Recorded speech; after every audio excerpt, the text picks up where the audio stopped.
안녕하십니까. THW07 모의 투자 분석에 대해서 발표를 맡게 된 김한울, 박준성, 송재민, 탁지원 조입니다. 일단 발표에 먼저 앞서서 그 목차에 대해서 먼저 말씀드리도록 하겠습니다. 첫 번째로는 SAA 전략적 자산 배분에 대해서 먼저 말씀드리도록 하겠습니다. 그 다음에 두 번째로는 TAA 전술적 자산 배분을 말씀드리겠습니다. 그리고 세 번째로는 시점 선택에 대해서 인버스와 레버리지에 대해서 말씀드리고, 그 다음에 마지막으로는 박준선 군이 종목 선택하는 거에 대해서 말씀드리도록 하겠습니다. 일단 제가 맡은 파트는 파트 1 전략적 자산 배분입니다. 전략적 자산 배분에 대해서 먼저 말씀드리도록 하겠습니다. 전략적 자산 배분이란 자신의 위험 감내 수준 리스크 톨러런스에 상응해서 다양한 자산들의 비중을 균형 있게 투자하는 방법입니다. 일단 박준성 군이 전략적 자산 배분을 하는 것을 한번 먼저 보도록 하겠습니다. 일단 R이랑 특채 선물 10년에 5천만 원을 투자해서 현재까지 수익률 마이너스 0.4%를 달성했습니다. 그리고 코덱스 WTI 원유 선물에 2,500만 원을 투자해서 가장 높은 2.96%라는 수익률을 냈습니다. 그 다음에 코덱스 골드 선물 H에 투자해서 2,500만 원을 투자해서 마이너스 2.74%의 수익률을 냈습니다. 그래서 이 셋을 가중 수익률을 내봤을 때 마이너스 0.215%라는 수익률을 저희가 계산할 수 있었습니다. 다음은 교수님이 지시하신 코덱스 200과 코덱스 국채 선물 10년과 비교하는 말씀을 통해서 저희가 수익률을 한번 내봤습니다. 일단 3월 12일부터 5월 15일간의 수익률을 계산해봤고요. 그에 따라서 시가는 일단 처음에 3월 12일날 27,671원이었고 종가는 27,060원이었습니다. 이에 따라 수익률은 마이너스 2.21%를 낼 수 있었고요. 그 다음에 코덱스 국채 선물 10년 같은 경우에는 시가가 68,550원이 시작해서 69,423원으로 끝났습니다. 그렇게 해서 수익률은 총 1.27%를 낼 수 있습니다. 그래서 이 둘을 50대 50 평균 수익률을 내봤을 때 마이너스 0.47%라는 그런 평균 수익률을 낼 수 있었습니다. 그래서 그 두 개를 비교해봤을 때 코덱스 200 같은 경우에는 수익률 마이너스 2.21%, 코덱스 국채 선물 10년은 1.27%, 그래서 평균 수익률은 마이너스 0.47%를 냈고요. R이랑 국채 선물 10년은 수익률 마이너스 0.4%, 코덱스 WTI 원유 선물은 수익률 2.96%, 그 다음에 코덱스 골드 선물은 수익률이 마이너스 2.74%를 했습니다. 그렇게 해서 저희가 5.2.5 대 2.5 이렇게 해서 수익률, 가중 수익률 마이너스 0.15%를 했습니다. 그렇게 해서 비교해봤을 때 박준성 군이 실제 투자한 종목이 덜 손해를 봤다고 말해드릴 수 있을 것 같습니다. 감사합니다.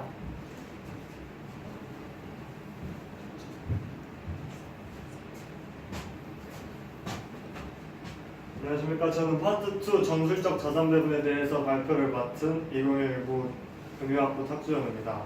일단 먼저 본론에 들어가기에 앞서 전술적 자산 배분에 대해서 먼저 설명을 하고 시작할 텐데요.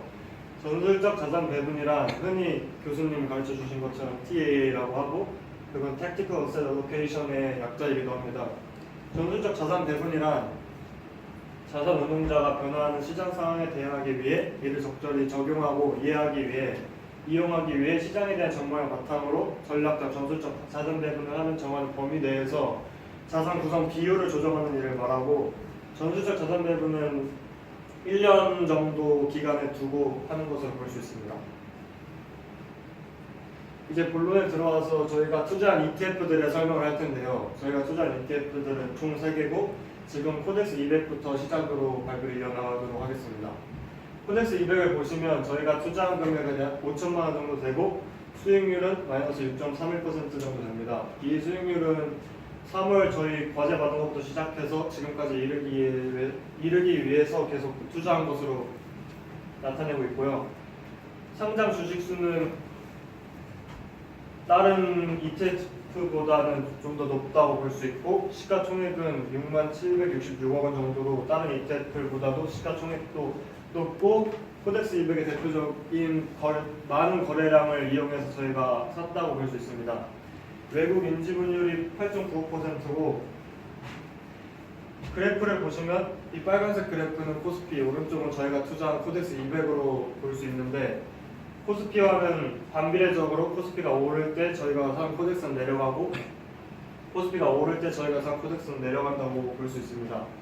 최근 들어 5월 1일부터 4월쯤부터 시작해서 하락세를 보이고 있는 경향을 보실 수 있는데 이거는 지금 미중 무역의 영향도 있고 외국인 투자 자본들이 빠져나가는 경향도 있긴 하지만 현재 중국의 상황과 글로벌 증시를 봤을 때 많은 큰 기업들이 파생과 공매도 수익을 위해 일부러 낮추는 경향을 보이고 있다고 저희는 예상하고 있습니다.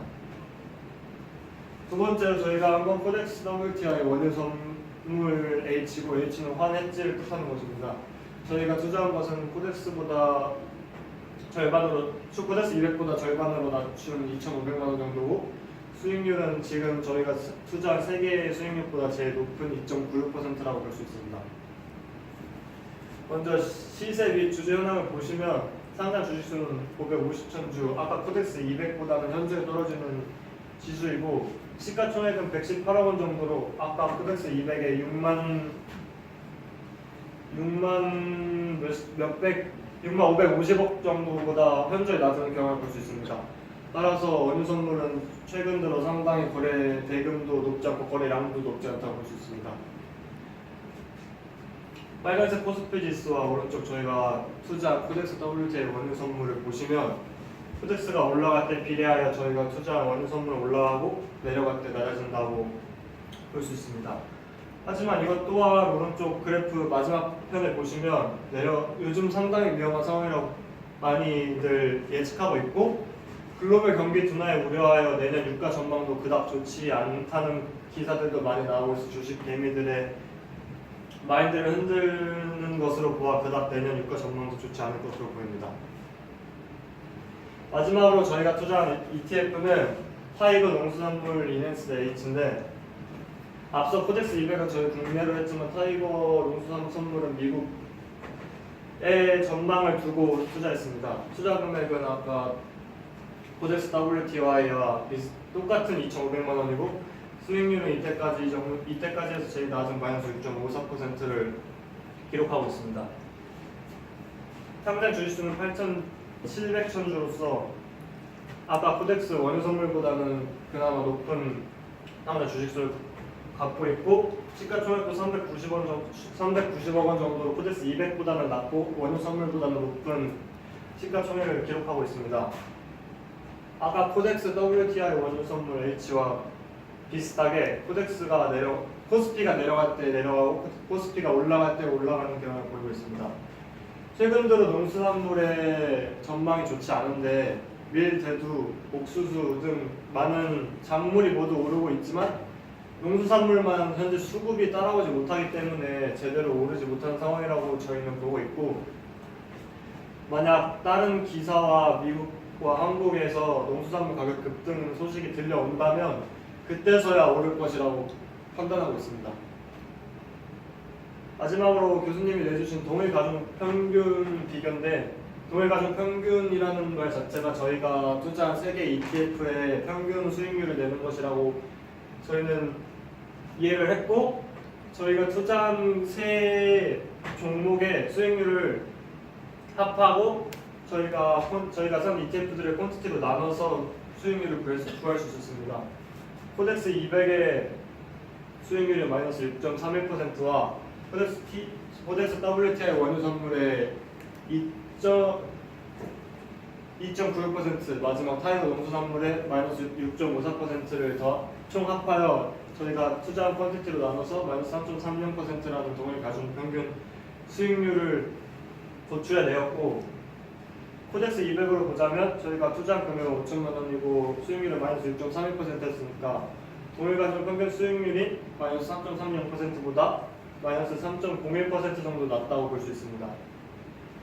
두 번째, 코덱스 WTI 원유 선물은 아까 투자 금액 2,500만 원 정도 되었고 수익률은 2.96%로 나타났고 동일 가중 평균 수익률인 3.30%보다 플러스 6.26% 정도 높다고 볼 수 있고 그나마 저희가 수익률을 내는 코덱스 WTI 원유 선물만 동일 가중 평균보다 높다고 보고 있습니다. 세 번째로 타이거 농수산물 이넨스 H는 투자 금액은 2,500만 원, 수익률은 저희가 투자한 ETF들 중에서 가장 낮은 마이너스 6.54%를 기록하고 있고, 동일가중 평균 수익률이 마이너스 3.30%보다 마이너스 3.24% 낮은 걸로 보아 저희가 세계에 투자한 ETF들 중에서 타이어 농수산물 이넨스 H가 가장 낮은 수익률을 기록하고 있다고 볼 수 있습니다. 감사합니다. 이제 시점 선택에 대해서 발표할 승무체입니다. 우선 시점 선택은 국내 주가인 코스피 200 지수에 따라서 수익을 얻을 수 있는 상품인데요. 그래서 시점 선택의 종류에는 코덱스 레버리지와 코덱스 인버스가 있습니다. 우선 코덱스 레버리지에 대해서 설명하자면, 코덱스 200 지수가 상승하면 수익이 발생하는 파생 상품이고요. 코스피 200 지수의 등락률에 따라서 2배씩 수익을 얻을 수 있는 ETF라고 설명됩니다.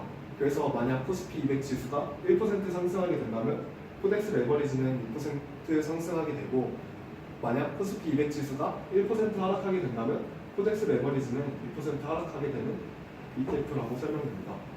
이제 코덱스 인버스에 대해서 설명을 해보자면, 코덱스 레버리지와는 다르게 코스피 200 지수가 하락할 때 수익이 발생하는 파생 상품인데요. 코스피 200 지수의 하락률만큼 반대로 수익을 낼 수 있는 ETF입니다. 그래서 만약 코스피 200 지수가 1% 상승하게 된다면 코덱스 인버스는 1% 반대로 하락하게 되고, 코스피 200 지수가 1% 하락하게 된다면 코덱스 인버스는 1% 상승하게 되는 ETF 상품입니다. 그래서 이제 박준성 동기의 시점 선택에 대해서 저희가 한번 살펴보았는데요. 박준성 동기는 3월 19일 화요일날 코덱스 레버리지에 한 1억 원을 투자하였습니다.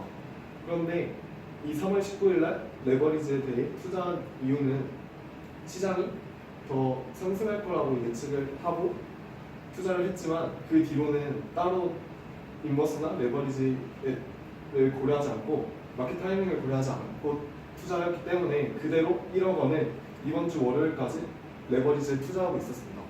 그래서 결국 누적 수익률은 마이너스 10.38%로 되게 손해를 많이 봤는데요. 그렇다면 이번 3개월 동안 코덱스 레버리지의 변동 모습을 한번 보시면요. 4월 17일날 최고점을 찍었습니다. 그렇다면 박준성 군은 3월 14일날 ETF 레버리지에 코덱스 레버리지에 투자를 한 뒤 그 안에 팔았다면 수익률을 물론 얻을 수 있었는데, 그 이후로 마켓 타이밍을 고려하지 않고 지금까지 놔뒀기 때문에 수익률이 굉장히 낮아졌다고 할 수 있습니다. 그런데 4월 17일 이후로 이렇게 코덱스 레버리지가 하락하게 된 이후로는 미중 무역 전쟁이 심화되었고, 저희 한국의 반도체 실적이 악화되었고, 그렇게 됨으로써 외국 투자자들이 감소하게 되면서 코덱스 레버리지를 통해서 수익률을 얻지 못했다고 생각됩니다. 그래서 만약에 4월 17일 날 코덱스 인버스로 투자했다면 박준성 동기는 수익률을 굉장히 많이 얻을 수 있었다고 생각됩니다. 그렇기 때문에 박준성 군은 자기가 앞으로 어떤 상황이 일어날지 모르고 투자를 했기 때문에 저렇게 손해를 봤는데, 만약 저희가 미래 상황을 알고 레버리지나 인버스에 투자를 했다면 얼만큼 수익률을 극대화할 수 있는지 생각을 해봤습니다. 먼저 미래 상황을 알고 투자하기 위해서는 가장 먼저 다음 주에 어떤 코덱스 200이 상승할지 하락할지에 대해서 알아야 되기 때문에 가장 먼저 그거에 대해서 확인을 해야 되고요. 그 확인한 종목에 대해서 두 번째로 금요일에 저가에 매수를 합니다. 그 다음에 다음 주 금요일에 고가에 매도를 하게 되면 더 큰 수익률을 얻을 수 있고, 이런 방식을 반복하게 되면 수익률을 극대화할 수 있게 됩니다. 그래서 3월 19일 날 먼저 코덱스 레버리지가 상승하게 되기 때문에 수익 계산을 해보면 3.92%의 수익률이 나오고, 그 다음 주에 이거를 인버스가 수익률이 상승하기 때문에 그래서 3.36%가 나옵니다. 이러한 방식을 계속 반복하게 된다면 5월 10일 마지막 주까지 누적 수익률이 40.49%라는 매우 큰 수익률을 얻을 수 있게 됩니다. 그래서 시점 선택을 하기 위해서는 미래 상황을 알고 있는 것도 좋지만 미래의 상황을 알고 있는 것이 굉장히 중요하지만 저희는 그럴 수 없기 때문에 앞으로의 상황을 보는 눈이나 시야를 넓혀야 된다고 생각합니다. 감사합니다.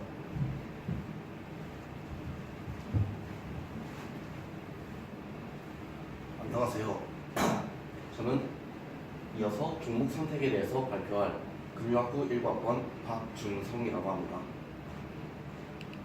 우선 저는 한국토지신탁 그리고 현대백화점에 투자를 했습니다.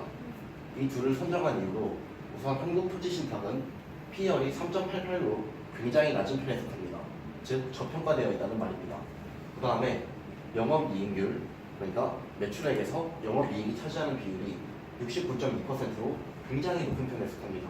거의 한국에서 손에 꼽을 정도라고 할 수 있습니다. 그 다음에 당시에는 외국인하고 기관이 매수하고 있었기 때문입니다.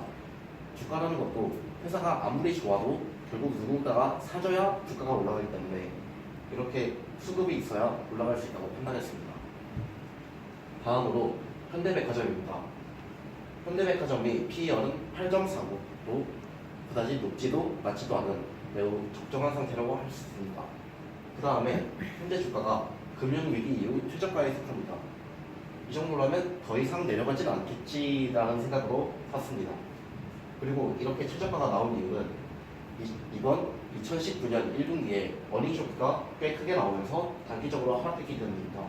이 외에도 현재 강남이나 그리고 판교 근처에 백화점을 새로 내고 있는데 그 토론실을 보니까 그다지 위치 선정이 좋지 않다, 사람이 별로 안 올 것 같다, 이런 부정적인 의견들이 있었습니다. 자, 우선 저희 과제 자체가 코덱스 이맥과 제가 투자한 종목들에 대해서 비교를 하는 것이었기 때문에 각 수익률을 비교해 보았습니다. 우선 코덱스 이맥은 마이너스 3.29%가 나왔습니다. 상당히 그다지 높지는 않은 수익률이라고 할 수 있습니다. 다음으로 제가 투자한 한국토지신탁입니다.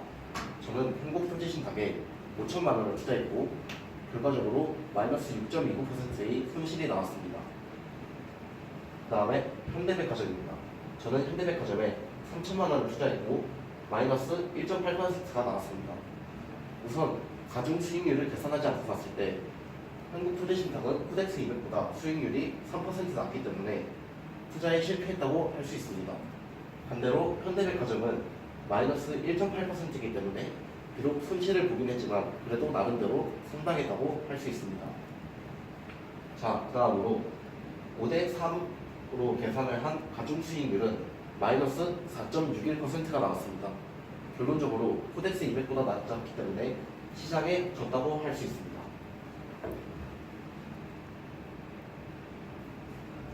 자, 그렇다면 제가 이렇게 투자에 실패한 원인은 무엇일까요? 아까 말씀드린 제가 투자한 이유를 보면 그래도 나는 오를만 하지 않았나 생각이 듭니다. 하지만 결론적으로 실패를 했기 때문에 실패 원인에 대해서 분석을 해보도록 하겠습니다. 우선 첫 번째로 미중 무역 전쟁으로 인해서 전반적으로 시장, 그러니까 코스피 전체의 상황이 매우 안 좋습니다.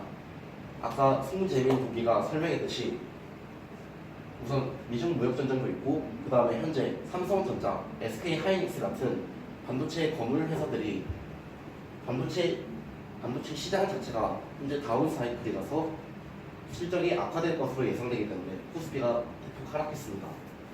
그 다음에 제가 투자한 이유 중에 하나인 P열이 지속적으로 낮게 유지된다는 말은 저평가되었다는 것 외에도 시장에서 관심이 없다, 아예 사람들이 쳐다를 안 본다, 그리고 앞으로도 그렇게 상황이 나아질 것 같지 않다는 부정적인 의견들이 내포되어 있다고 할 수 있습니다. 마지막으로 외국인 기관의 차익 실현입니다.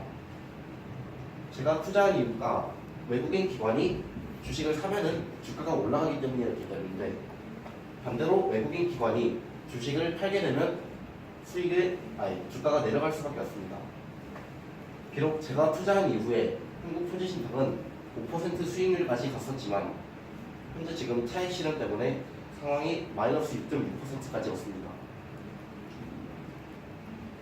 다음으로 출처입니다. 저희는 대부분 그래프를 네이버 증권에서 따왔습니다. 이상으로 발표를 마치겠습니다. 지금까지 긴 발표 들어주셔서 정말 감사합니다.